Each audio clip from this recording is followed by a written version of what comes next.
I think we're live now.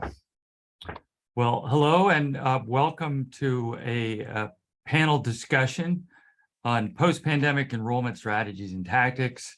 I want to thank our host, LeadSquared, for gathering us today. And I know all of you are just coming into the panel, but while you're doing that, I'm James Sparkman. I'm based here in Sausalito, California. That's not a slide in the background. That's actually live here in California. And I want to give you a couple of housekeeping items. It looks like this is in the chat here. There will be a link to the recording and presentation. It will be emailed to everyone afterwards. And that I think I would encourage all of you to look at the chat for continued direction. We have an ambitious agenda today, so I'd like to kind of move forward with discussing kind of what we're going to be talking about today. First of all, I think we have three distinguished university panelists. We'd love to talk about their results, and we're going to do some polls to find out how you guys are all doing in the audience. We're going to talk specifically about strategies and tactics. I'm hoping this is not theoretical, that you might be able to walk away with a real idea of some ideas that you could use on your campus. And also we'd like to talk about technology adoption, and then maybe go into the future and say, you know, how's this world going to evolve going forward? And then we are leaving a specific time for Q&A at the end. I would encourage all of you to use the Q&A function to submit your question. We'll be compiling those and then offering those live at the end for our panelists to review. So I'd like to jump ahead and actually have our panelists introduce themselves. We have folks from Carlow University, from New England College, National Louis University. And that said, let's maybe stop the slides and jump right in. I'm going to ask my panelists, maybe one by one, to introduce themselves. And I'd love to hear, you know, name, title, but also maybe a little background about your institution. So without pointing fingers, Molly, you want to kick us off? Absolutely. Happy to be here with everyone and my esteemed leaders in higher education, and hope that you enjoy the next hour. My name is Molly Cecier, Vice President of Enrollment Management and Corporate Partnerships at Carlow University. Carlow is located in Pittsburgh, Pennsylvania. We are a small private liberal arts Catholic university, most known for education and health sciences, specifically nursing. A little bit about me: my career has spanned over 20 years at 4 different institutions, and I have worked in areas of marketing, enrollment, financial aid, and retention. So with that, I'll pass it on to David. Hello, everyone. My name is David Eby. I'm the Vice President of Marketing Enrollment at New England College. New England College is a liberal arts institution in Henniker, New Hampshire. We have a total population of about 5,000 students. And yeah, my background in higher ed has spanned over about 25 years in administration, marketing, and admissions leadership. On to you, Michael. Hi, I'm Mike Graham. I'm Vice President of Operations and Technology at National Louis University in Chicago, Illinois. I've been there for about 12 years. And National Louis is a private university as well, about 10,000 students, known primarily for education. We produce the largest number of teachers in the state of Illinois. And so it's a pleasure to meet everyone. Cool. Well, thank you, guys. David, it was nice to see you last week in person in Denver, P3U. I'm just going to call you out right now, Molly and Michael. I expect you there next year. Look, I want to get into enrollment results. And by the way, I don't know if anyone else is doing what I'm doing, but looking at the chat and seeing where folks are logging in, I encourage, it's fantastic. And I'm, you know, seeing what universities and all over the country, it's great.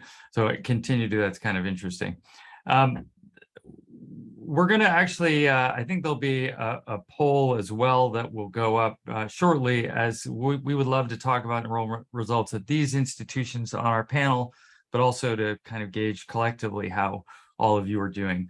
And so, you know, look, the pandemic obviously created a ton of disruption for several years, and there's, you know, question marks about where this all comes back to. I'd say the data that I'm seeing right now is not looking very positive, particularly on the undergraduate level, graduate being a little bit more positive. But also seeing, frankly, it's, you know, skewed. There's sort of pockets of big, you know, R1s that are perhaps taking share. I think HBCUs are having a banner period. We just saw some discussions around that last week. A lot of tailwinds for those institutions. So maybe if we could go around the horn and just offer specifics about maybe the arc of enrollment, like, you know, how did you guys do through the pandemic, and then sort of where are you today, fall 22, compared to maybe pre-pandemic levels? I'm open to order here. I don't want to keep the same order, but I'm also going to, you know, fall to Molly to start. So if that's okay. Yeah, happy to start. Cool. So, Molly, but before you begin, I don't know if the poll questions are up, but can we get question 1 up for our audience, just to ask the same question about how your campus is doing? We'll read the results kind of when our panelists have discussed their specific campus experience. Sorry, Molly, go ahead. No problem.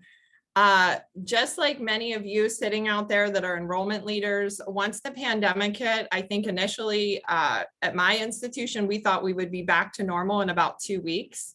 After about 2 weeks, we realized it was going to be a lot longer. So as an enrollment leader, I immediately went to our board and to our president to say, I think we need to conservatively plan for an enrollment decline heading into fall 2020, even though we were in the midst of a recruitment cycle.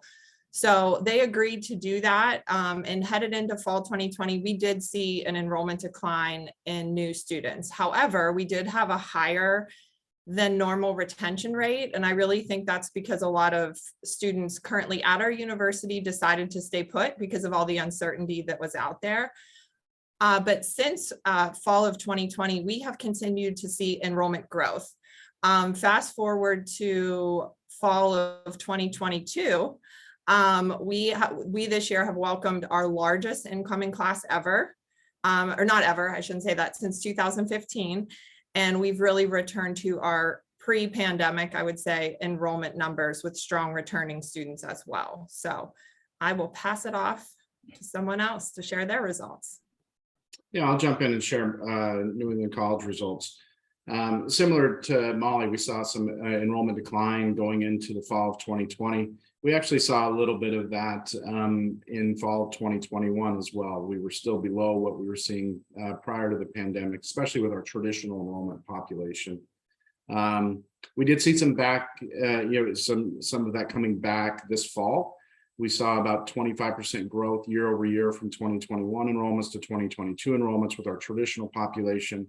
The New England College is unique. We've got a very diverse student population. So we saw a lot of that bounce back in our international audience and our online population as well. So while we're not entirely back to where we were at with our on the ground traditional population yet, we're seeing some really good trends that it's starting to bounce back. And we saw growth from 2021 to 2022. Mike? Ours was a little bit different. Through the beginning of the pandemic, our freshman enrollment stayed up. We also increased our retention. Where we started to drop actually was at the tail end of the pandemic. And so the last semester of sort of the remote, we saw a decline, but fortunately, we've started to bounce back. And so this semester we're up pretty significantly. So we were surprised to see such a large growth in terms of our enrollment this semester. And we start really late. So last week was our start week. So our president was smiling all week. Well, interesting. By the way, we're seeing the results come up here, and it's looking like, if I'm doing my math correctly, about 70% of respondents say either slight declines or significant declines. So that's, not unexpected, but I think that, and what isn't in the poll is kind of where where it's occurring and how it's occurring. I think you guys are interesting in that you're all private universities. None of you are, you're all relatively small. I think I want to say, all less than 8,000 students. And none of you have, billion-dollar endowments to kind of subsidize kind of your efforts or be able to make big initiatives, like North Carolina, if you watch that, and the Kitty Hawk, $100 million towards online. So I'd love to maybe get into, how you've been able to kind of weather this and maybe get into some specifics. We do have I think a second polling question that we can pop up about, kind of, did you implement significant enrollment changes, recruiting changes? Love to kind of know what our audience, if you guys reacted, kind of stay the course, or kind of did you make significant changes? That's a question I'd love to ask and kind of get into it a little with our audience, our panels. So what, maybe walk us through. And again, I'm happy to keep the same order, or if somebody wants to jump in and talk about. All right, David, what did New England College do during, to react to these changes, and maybe give us some ideas of things that worked, that didn't work, and more specifics, the better. Yeah, well, one of the benefits of being a smaller institution is we are nimble, and we're also very entrepreneurial. So, one of the first things that we thought about is, all right, how do we meet our students where they're at, right? We, for our traditional population, we're no longer able to do high school visits. There was no more traveling of our admissions counselors. And so, we quickly adapted to the obvious of doing, Zoom interviews and webinars, instead of, being in person. That definitely helped quite a bit, but we really had to relook at our entire communication strategy and how we were reaching out to students, the channels that we were using to reach out to students.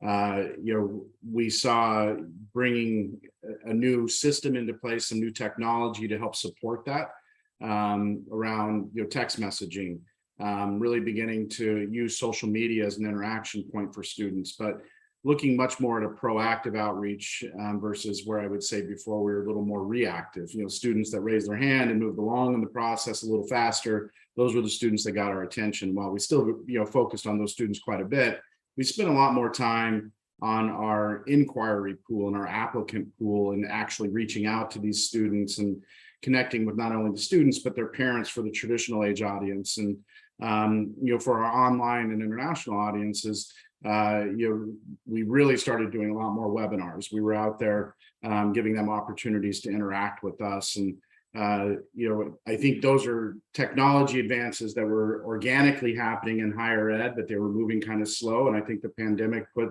some fuel to that. And so it forced us to really move faster in that direction than maybe what we were prepared to prior to the pandemic. And, some implementation of some new technology as well to help support that. Great. So I think proactive is probably one of the words that was an important part of why we were successful. This was actually less for our new population. We had a pretty robust marketing arm around the new, but what we did was we started using some of those same tactics around our retention. So we started text messaging, we started going after students to remind them to register, start of semester, reaching out. And I think that was a different thing that we hadn't done. That wasn't necessarily new technology, but it was a new strategy. I think in terms of new technology, the other thing, we also started doing webinars, and our vice president for marketing is a bit of an actor. And so what he did was he started turning this into almost TV shows where there was more sort of liveliness in it. And, it helped. It really did start to create the human connection, because that was a big part of what, we had to ensure was that we had that human interaction over Zoom, because that's really all that that we had. at the time. And so I think that was a big part of what we did. Great. I'm laughing. To add on to that, I think my university did much of what you guys have already shared. But I think what was critical for us, as I think about enrollment counselors who were used to face-to-face interactions and sitting down and meeting with a family and walking them around campus, we really had to just simply rely on video. So increasing, enhancing a virtual tour, adding in drone tours, walking students over individually with a counselor with a phone to show them this is exactly what the residence hall looks like. We just had to adapt on the fly, but I think video really had become king at the time, but it's still really important. We put a lot of our professors on camera to talk about their programs. We put our president on camera because you really had to find that human side of everything. And I think it's something that has really allowed us to expand our reach and something that we'll continue to do even post-pandemic. That was I was going to ask that. I mean, do you guys think this is going away? I mean, the sort of webinar video as part of a recruiting strategy. I mean, is this like, kind of now we're back, we stopped? Yeah, I think for us, especially with the online platform, event platform that we invested in, we've really seen a lot of success with our traditional transfer, adult, and graduate population.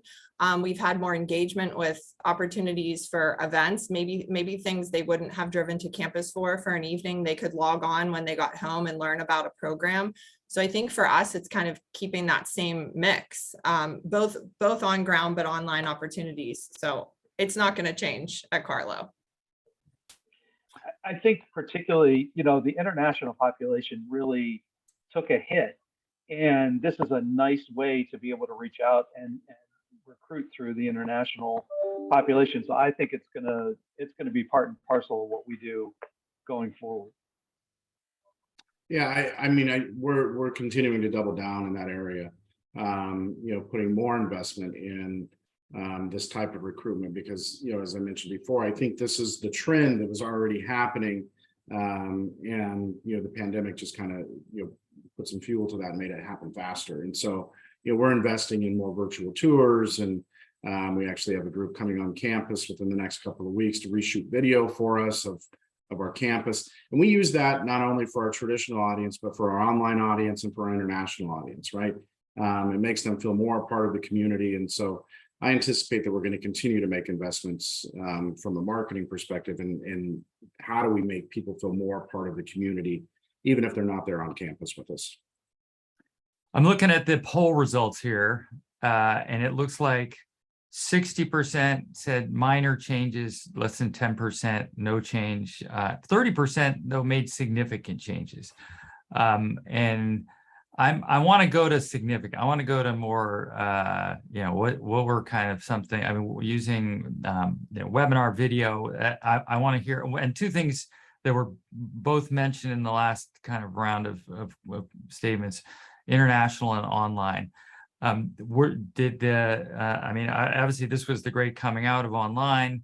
Was there any radical rethinking? And again, it's not really a tactic, but more, did your institution say, we need to radically kind of move coming out of this? Either we need to really focus on new markets, outside of the US as an example. We need to really go into online and make that a core competency. I mean, I've heard and frankly, some of you as well, thought about new programs. Like, we just need to rethink our program, our pricing. I want maybe if I can hear some of the more, substantive changes that were either contemplated. And frankly, I mean, some things you may be like, hey, we're experimenting with it. The jury's still out, or we know it didn't work. Those are great things to learn, or things that we're testing and seeing some early success with. But I'd love to hear kind of more of the things that are maybe more than just a tactical change.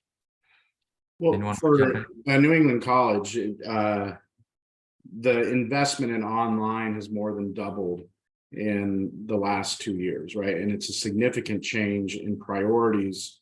The revenue streams for New England College continue to be diversified. We started partnerships with the Latin American company to begin to offer our programs online in Spanish and Portuguese. That was something that prior to the pandemic, I don't know that we would have considered, but through that partnership, we're able to create access to New England College programs in foreign languages. That also supports our mission as well, right? So this was part of the mission that we had prior to the pandemic, but it forced us to move faster in that direction.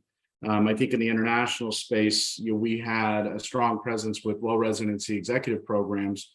We've transitioned that into in-person, on-campus international graduate programs that we've seen an extreme boon in, and launching new programs in that area to continue to supplement some of the decline that we're seeing in the traditional enrollment space. So for us, those were two significant or a few significant changes that we made, but I would say the increased investment and the awareness of our board of trustees to realize that if we want to continue to remain viable long-term, we can't continue to only rely on this traditional audience. It's still core to who we are, and it will always be core to who we are. It's a big part of our identity, but knowing as well that we have it, we're proud of what we offer to our students, and we want to make it more available and looking not just at bringing students to the States, but how do we take our education to them and meeting our students where they're at. Yeah, at Carlo, we had actually committed prior to the pandemic, so we were kind of positioned well to really scaling our online offerings. But really that made all the difference in our enrollment growth since the pandemic happened, because we had a larger portfolio of programs able to offer students. And I think we definitely saw that growth in our graduate students because they were juggling a lot of things, but because they were able to maybe work full time and complete a program online, I think that really helped us sustain our enrollment. Something else to add from my lens, from kind of a corporate partnership partnership strategy, one of the things I've been able to do with some of our corporate partners in Pittsburgh, because we've made that pivot to online, we've been able to do upskilling for many of these organizations through online certificates. Whereas in the past, maybe we would have gone on site to deliver a certificate to a corporation, but the fact that we've had them online has really allowed us to increase enrollment in those corporate partnerships. So it's been good. So for us, I think it's been expansion of portfolio. We had a large online presence before the pandemic, but it did allow some of the programs that had faculty who could never dream of doing anything online, all of a sudden decide that if it was that or no enrollment, that online was a really great thing. It's allowed us to expand our portfolio, but it's also opened us up, as Molly said, to, I think, new partnerships, new ways of enrolling. So we've got a couple of international enrollment partners now, specifically for one of our doctoral business programs that we probably wouldn't have done before, but we decided to dip our toe in the water. And so I think the strategy is really about making small bets to try and see what's going to pay off, and then if it does, double down. But those were some of the strategies we had related to the pandemic that the pandemic probably forced for us. I'm going to add one more thing, James, if that's okay. One of the things that did come out of the pandemic is the need for healthcare workers, right? And this massive demand for nurses. And so in the last year, we've launched a new program for nursing in partnership with hospitals. We don't have clinical sites, but now we're offering a nursing program in partnership with a number of different hospitals in the New England region, where we're actually teaching with the hospitals, and students are it's a shorter length program. They're able to get to graduation in 3 years. Part of their education is taking place on the hospital, and they're actually getting paid while they're in school through the hospital. So it's a really unique approach to how we think about educating students and breaking the four walls of the classroom And it's been, really widely accepted by not only students, but hospitals that want to partner with us, from existing employees that they already have, that they want to help become nurses, or that 18-year-old kid that wants to become a nurse because they want to help, seeing what happened in the pandemic. So sorry to add more. That's great. Now, I was going to jump into with one more thing I was thinking of, if that's okay. I think one of the things that the pandemic has forced us to do as a leadership team when we're thinking about new programs is maybe before we would think about just designing it as an on-ground program. Now we're thinking about who's the right audience for the program. Should this be, from all the data I'm seeing, less and less students want a fully on-ground program. Maybe they're looking for more of a hybrid program. So I think as an institution and as a leadership team, that's now at the forefront of the conversation, whereas before sometimes we would launch a program and say, oh, these students are asking for it online, let's switch modalities later on. I think now we're thinking through it on the front end, which is good for students because we're listening to what they want and what they're thinking. I don't think we would. I honestly don't think anything that we have will be completely online ever. I mean, on ground ever again. I think hybrid is it's just a degree of hybrid is what it's going to be. Yeah, that's a question that came up in the, one of the questions was about online, on ground. Do you feel like, are we going back to on ground? Are we going back to online on your campus? Is it, or Michael, as you said, hybrid? And can I get a quick, where do you guys think? Just go around, show of hands. So I think we're completely hybrid from this point on. It just depends on how much. Yep.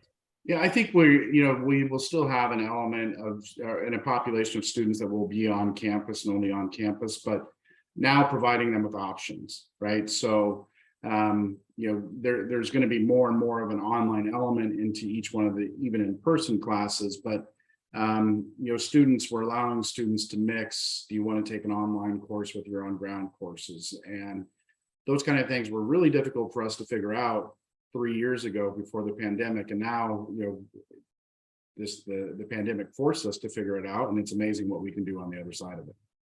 People are on board with it. And this idea that you cannot have the same experience online that you have in person. It's just a different experience, right? But you can still achieve learning outcomes. And so I do think we will still have a certain population that is always going to be in person for us, but also giving them that option or that choice that they just didn't have before. And I think that's what consumers or students expect. They want to have choice. Yeah, I was going to say I'm with David and Michael. I think it's going to be a combination of hybrid, but I also go back to, I think there's a lot of discussions too that happen at the leadership level of who are we as an institution and what direction are we going? Because there's definitely always an internal push or pull of, we were always a residential on ground institution. How do we marry those two things and still deliver the alumni and the whole experience as we have before? So I think that's a continuing question, but I think students are telling us they're looking for hybrid options. We're getting a question here, and I know we're going to open it up more broadly to questions, but it feels kind of right on with some of the things we're talking about. The question about graduates specifically, graduate student, and specifically about kind of the changes to support those and any pain points related to graduate student enrollment. Anyone want to take that one? As opposed to undergrad? Well, I would say for us, we had a number of programs that we were running on campus for our graduate. Most of those are just being run online now. But as I mentioned before, we did create this graduate opportunity for international students and launch some programs where we now have a significant population of international students on campus taking graduate programs for us. We're continuing to launch and look at new programs that we can launch in the graduate space to be more competitive, in our online presence. But our graduate enrollment honestly didn't take the same hit that our undergraduate population did because a lot of those students were on campus, and so that we had a different impact on our undergraduate population than we did on our graduate. So for us, I think there were two things, and being in Chicago, the marketing costs are pretty significant. we've seen just the increased costs for recruiting, getting leads. I think that's gone up significantly for us, and just the number of schools that have gone online offering programs that may be similar, there's just more competition. I think there's still room to grow, but there is competition that probably wasn't there before the pandemic. Yep. Yeah, I would agree with you, Michael. I think the thing that we've talked about internally at our institution is, how do you think about additional support services or other engagement opportunities for graduate students? Because maybe that wasn't at the forefront before like it was for traditional students. Interesting. I will say the bigger impact, James, sorry to interrupt Yeah, you, no. but the bigger impact has probably been on the marketing side, right? So how we actually get in front of these students. So not necessarily the instruction where, we're still doing online like we were before, but the different channels that we're using to market in and how we're actually trying to get in front of our students, creating more video imagery. I think as Molly mentioned earlier, more faculty on video, trying to engage the rest of the campus community in the recruitment efforts, because it is now all done, virtually, right? And so we're starting to do more advertising and spend more money in social media to bring up brand awareness or awareness of our programs. And so that's probably been, from a financial perspective, the biggest significant change we've made in graduate recruitment. I'm going to jump to another question from the audience. There are actually two interesting ones about international students. That did your support for international student change pre and post pandemic? And then did you consider full-time online enrollment? And David, I know, in one case, at least you have fully online international students. And again, I don't know if I know, David, that's a part of your mission at New England College, but Molly and Michael, I ask you as well, same question. Anything change on international? David, you want to start? Yeah, I will start. I will say it did not change as quickly as we would have liked it to, and as it probably should have, right? So, we weren't losing students, but as we started to survey our students, we started to see, that we didn't adapt our cafeteria options the way as quickly as we should have. Some of the groups and events, and now we've actually hired someone to focus specifically on international student experience. And beginning to create events and ways to bring this community together, both virtually for our online, students that are in executive programs still, and for our on-campus students. A lot of what we're doing for our Latin American partners is very similar to what we do for the rest of our online population. We're not trying to create a new student experience. We want to provide the same student experience that we're providing for our domestic partners. And so, working with our external partner to ensure that those things are being done, that we have the right kind of outreach, the right kind of community engagement and involvement with those students. And, if you don't put a focus on it, it's not just going to organically happen. So we've had a lot of conversation around, the tools that we need to adapt for, a new language. But I will say for our campus students, in hindsight, we should have done it faster. We didn't see any retention issues from it, but a lot of the way that we grow our international population is through word of mouth. And what we are starting to see is we've started to engage in a more meaningful way with this population. We're seeing more students come to us organically because my friend is in the program and they told me about it, and they're enjoying it in a different way than what they did maybe a year ago. All right. I was just going to say, I think our biggest challenge was around the recruiting, just because when the pandemic hit, we just weren't prepared for that population and how we would sort of pivot our recruiting efforts. And so that was probably the biggest hit. And like David, I think we recovered, but we just didn't do it very fast. Yeah, and to add in, Carlo does not have a significant international student population. However, it's something that's, I think, going to be a priority for us in the future. And I know more than anything, we need to build the right infrastructure and student support if that's a potential growth area for us. I'd like to, we have a couple of questions continue to come in. I just want to turn it quickly to just purely technology and kind of the adoption of technology. And I'm curious if your campus, because I mean, look, everybody went on Zoom, and it sounds like more webinars.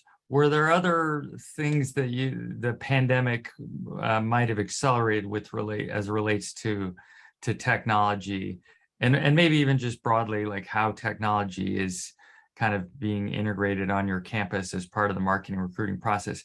I think there's a poll question that goes along with this as well, just to sort of sense from the audience about how their kind of sense of use of technology. So I don't know if Michael, you want to start us off on kind of technology on your campus, but love to hear your thoughts and what specifically you're looking at. So less about the recruiting, because I think we already had a pretty robust recruiting, but what's been our biggest investment has been preparing for the blended world of having students out with COVID or faculty out with COVID. And so what we had to do was we made a big investment in and this is a product, but in something called D10s, which was essentially all-in-one Zoom televisions, so that in any classroom, we can have faculty teaching either remotely, students being remote, but it was just a way to be able to have an on-campus and people at home without losing their place in class. And so that's been our biggest investment in terms of technology because of the pandemic. David, Molly, any other? Yeah, so one of the technologies, one of the things we quickly had to do that first summer heading into fall 2020 was to design an online orientation as best as we could to get all that information out to students. But we've since invested in an online orientation platform for all of our student populations that has video along with it. So it's really a nice mix of, if someone wants to come on ground and go to the orientation, great, but they can also do it online. So that technology has really enhanced our opportunities. Yeah, for us, it was how do we create more automation in our student communications? How do we, how can we make sure that we're responding quickly to inquiries and not just, via the phone call, but, chat, text, email options. And so ensuring that automation was in place. I don't know about other institutions, but, there's been challenges with hiring admissions counselors. We've had to not only relook at our salaries and what we're paying our admissions counselors to be more competitive in the space, but with those challenges, we have to figure out how to get more efficiency. And technology is a really good tool for us to gain efficiency within our admissions counselors' work. And then, I think this was brought up earlier, but our admissions counselors, especially on the traditional side, have been very accustomed to going out and having these face-to-face interactions, and even trying to teach them these new skills was going to take time. So the more that we could take off of their plate and automate for them so that it wasn't something that we were constantly monitoring. And then also giving, our directors the ability to, see insights into what was taking place on a daily basis. And from a marketing perspective, we were spending more marketing dollars. We wanted to see conversion of these new leads, and, we had to do it quickly so we weren't wasting money on lead sources that weren't going to be effective for us. So it really required us to do an overhaul of our entire CRM, and we actually implemented a new CRM through this process to help accommodate that for us, and it's been very effective. Yeah, it seems, again, my sense is that there were competitive pressures that were already starting pre-pandemic, but got accelerated.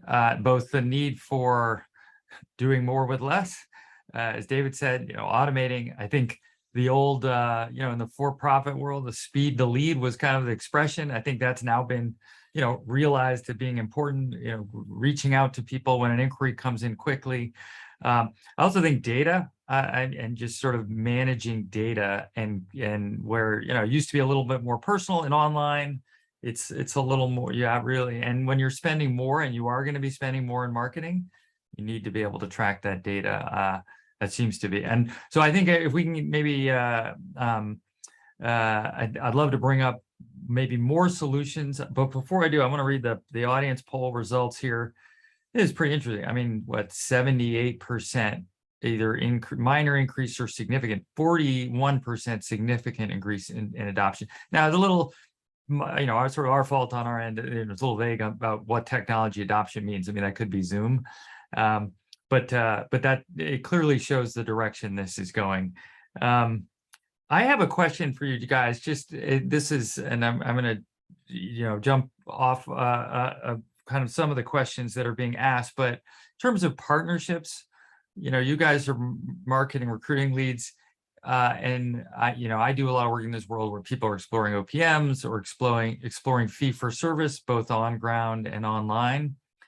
Did the last 2.5 years change your opinion of those kinds of relationships? Are they, more attractive, less attractive? Love any thoughts. And I know too, like all of you have deep experience in this world. Michael, you're probably one of the best researchers around OPMs in the country.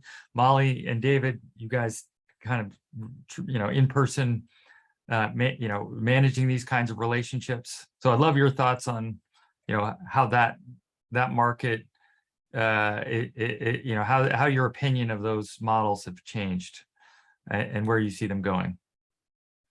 Michael, I'm going to start with you because you've done some research on this. Like, what do any thoughts to share? This is one of the things that I really enjoy talking about, so I won't spend too much time, though, I promise. The data that I did, which was a survey around about 300 schools, showed that the pandemic really didn't generate increased interest in any significant way in the use of OPMs in terms of partnerships. The folks that had them used them. Some folks did, but they didn't increase their investment. They didn't really go out and seek new OPMs. Most of that was already in place. So I think that was one of the things that surprised me. What it did do, I think, though, is the partnerships that worked really did help increase at the institutions, and the institutions were very satisfied with their OPMs. How was that for brief around research? It's unbelievably brief, Michael. Molly, David, any other comments? We can jump back. Yeah, so I was going to share, as I shared earlier, Carla was pivoting kind of before the pandemic to adopt some new strategies. And really that came under the vision of our new strategic plan called the Carlo Commitment, which we adopted in 2019. But one of the key tenets to that was, as we're making any university decision, because we're so small, we literally said, seek strategic partnerships to scale growth as quickly as you can. So anytime we were thinking through any decision, we always said, is there a partner that can help us do this? So I think for us, we've definitely benefited from lots of different types of partnerships, whether they be marketing, OPM, or even some of these corporate partnerships at this point that I'm developing, because it's really an extension of our current team. It's allowing us greater efficiency. It's allowing us greater reach. So I'm definitely a fan of partnerships, and I'll pass it to Dave. Well, our belief in New England College is we partner where we don't have core competencies, and where it doesn't make sense for us to develop or build those core competencies internally. New England College actually ended an OPM relationship during the pandemic. And we've seen enrollment increase since that happened. So, the termination of that OPM relationship was actually beneficial for us, and we built some of those core competencies internally to be able to continue to scale our online growth. Now, we've also implemented other partnerships, so it's not that we're opposed to partnerships, and that's why we ended, but our Latin American partner is basically an OPM partner for us in Latin America. And that's not a core competency of ours. We're not going to hire an entire Spanish-speaking staff. They help us get into a space that otherwise we would not be able to get into. And in that case, it made sense for us to partner with them. And I think even on the marketing side, we've started using external partners I wouldn't fall into the OPM space, but maybe more of that fee for service space of marketing partners that are generating leads or students for us that we're paying on a fee for service type of basis. All right, I'm going to jump into some questions. I've seen a kind of a little bit of a traffic jam on questions, so I want to make sure we kind of have time to get to some that the audience have asked. In no order here, but it's interesting. Have you seen a change in who influences the student selection process? And has that changed your strategy or tactics to recruit them? In other words, has influencers, has that evolved, changed? Are there other factors that might be influencing a student's decision-making process to come to your institution? By the way, if you don't have a thought, if you haven't seen a change, that's fine. It's more that, but I thought I'd pass it on. I think traditional students, it still kind of remains that. I know guidance counselors are influential, maybe where someone applies, but that family parental structure is really influential in where they enroll.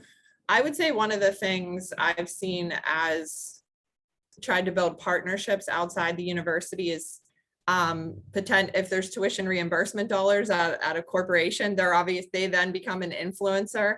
As to maybe that person wouldn't have looked at your institution, but because there's tuition reimbursement dollars and you have a partnership with them, that's just a new way of looking at it, but just something to add. I think social media plays a bigger impact and a bigger role than what it did in the past. I don't know that that's necessarily pandemic driven as much as just society. Yeah. But what we want to make sure of is that our presence in social is a strong presence. Post pandemic, this was something that we had used a third party partner to help us with. We've actually hired someone internally to manage our social media presence. So we're much more aware of it to the most senior ranks of the college now. Where the president is paying attention to what's taking place in social media, and I would say 2 years ago that wasn't the case. So both as a recruitment tool and as a retention tool, and similarly to my colleagues here, we've seen increased retention throughout the pandemic. We're having record-breaking actually retention numbers for the last 2 years, which is exciting to see. But I also think social media plays a role in that. People have an opportunity to share their concerns. We have an opportunity to resolve them quickly. And so we're seeing a lot more of those kind of communications that maybe would have required a student to go down to an office and talk to somebody. Now those things are taking place in social media. So, and that also makes it available for even our prospective students to see some of those things as well. So it's been a positive impact for us, but if we didn't pay attention to it, it could have been a very negative impact for us. Yeah, to add on to what Dave's saying, I think social media really offers an opportunity to showcase your university in an authentic way. We often give our students the ability to do a takeover on our social media. So it's not always just a pretty picture. They kind of have an opportunity to show a day in the life, and it's not perfect. It's not scripted. It's a college student's day in the life. And I think that goes a long way to having a prospective student potentially see their space there. So I think it also allows the institution to target its messaging a lot better. And I think that you can just go into very specific pools of folks that you're looking for. And so I do think that in a way is an influence, because you are able to target the specific populations you're trying to recruit to. Very specific question here. And just quick, did you see a decline in any specific majors over the last 2 years?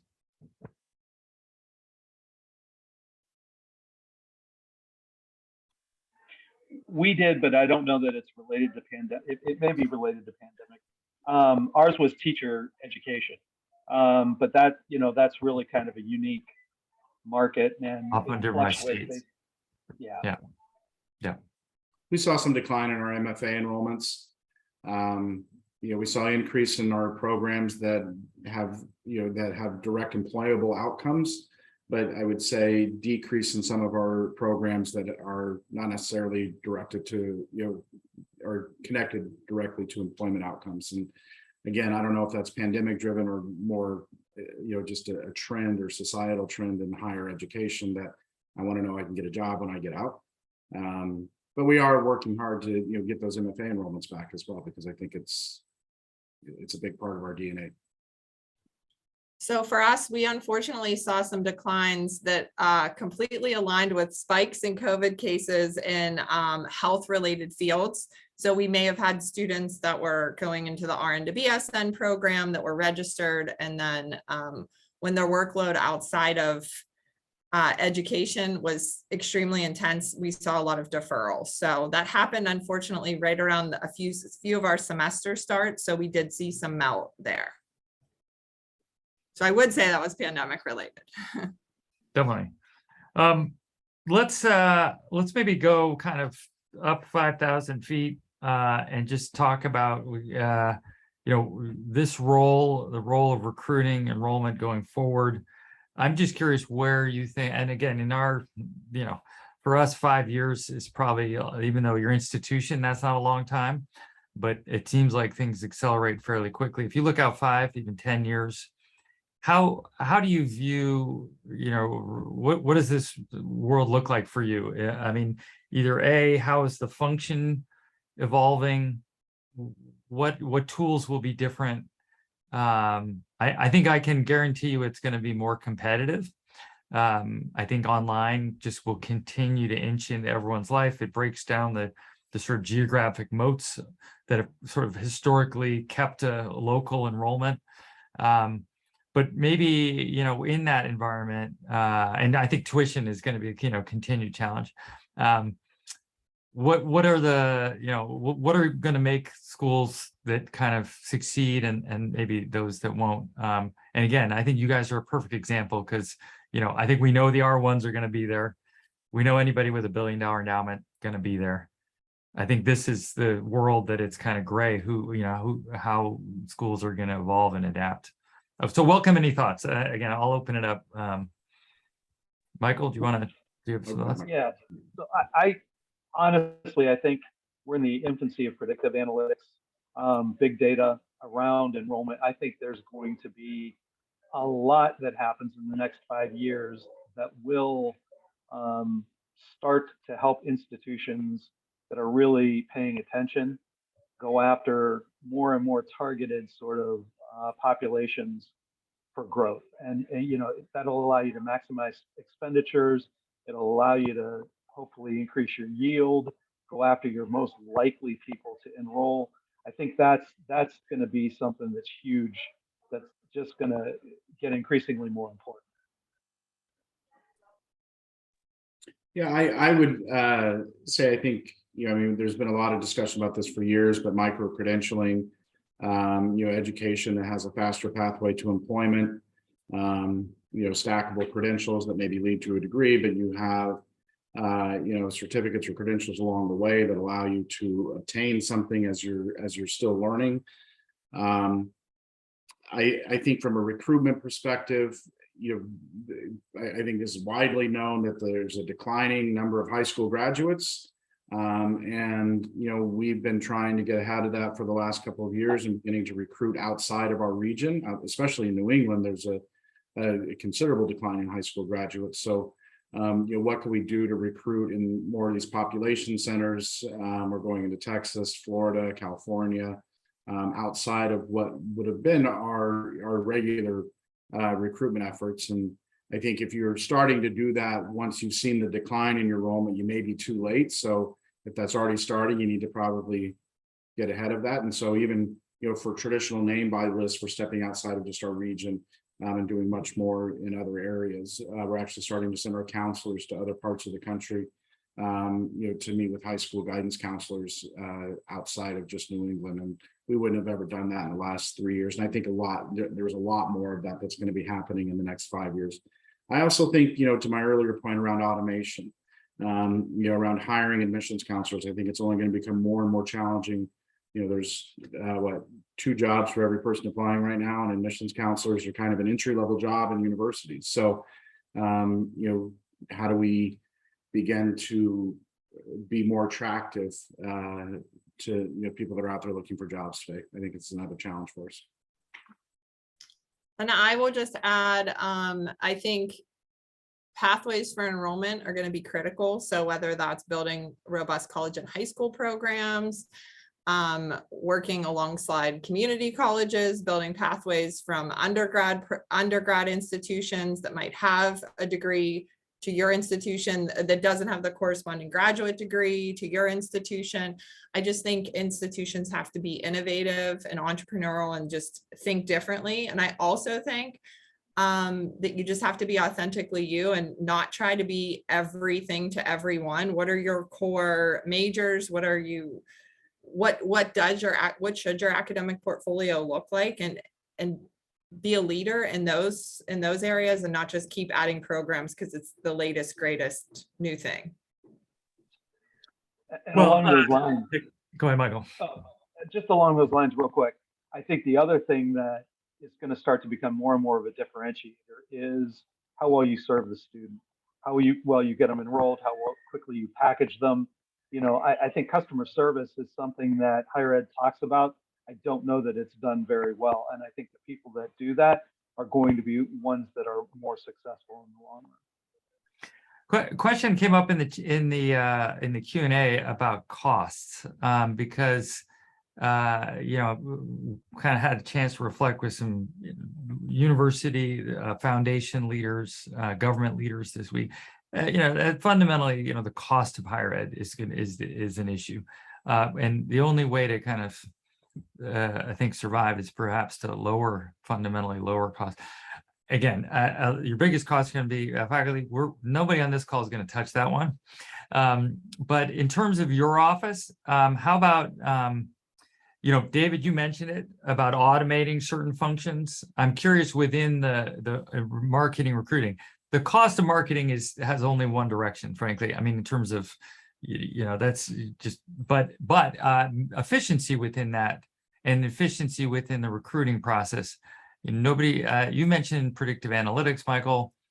Any other thoughts about technology, in particular about lowering, or just broadly, how do we lower costs? I know, artificial intelligence is out there, and if you look at the private sector, there's a lot of technology being brought in to lower costs. But any thoughts on that, on the cost side within your offices? I would say, going back to the automation piece, I've worked with a number of institutions throughout my career. And one of the first things that I typically identify is we're using a fraction of what the technology that we've purchased is capable of doing. Point. And, and so anytime you implement a new system, a broken process is not fixed by new technology, right? So really sitting down and looking at how well are we interacting with our students. And when you talk about cost savings and efficiencies, what is the student experience that you have today? What do you desire it to be? And how do you build towards that and really fully utilize the technology that you've already paid for, that you have at your fingertips? It's probably, in my experience, one of the best ways that you can create efficiencies and save money in marketing and recruitment costs and increase your conversion rates. All right. I think, go ahead, Michael. Just again, real quick, I agree with that. I think probably one of the best ways, it's not the technology, it's just going through and starting to do business process analysis of what you do. If you do a lot of that, you probably gain the efficiency of the systems you have.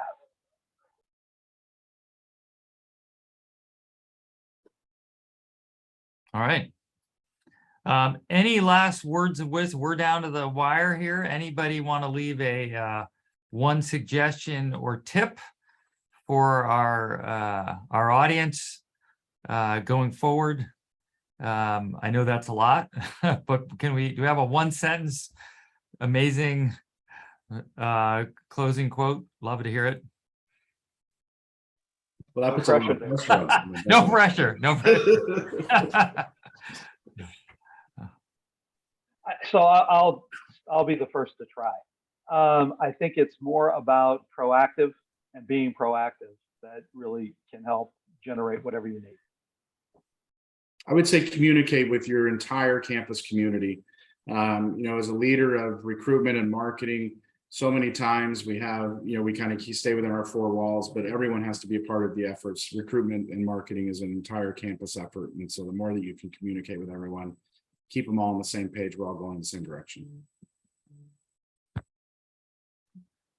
I'll say ditto to that.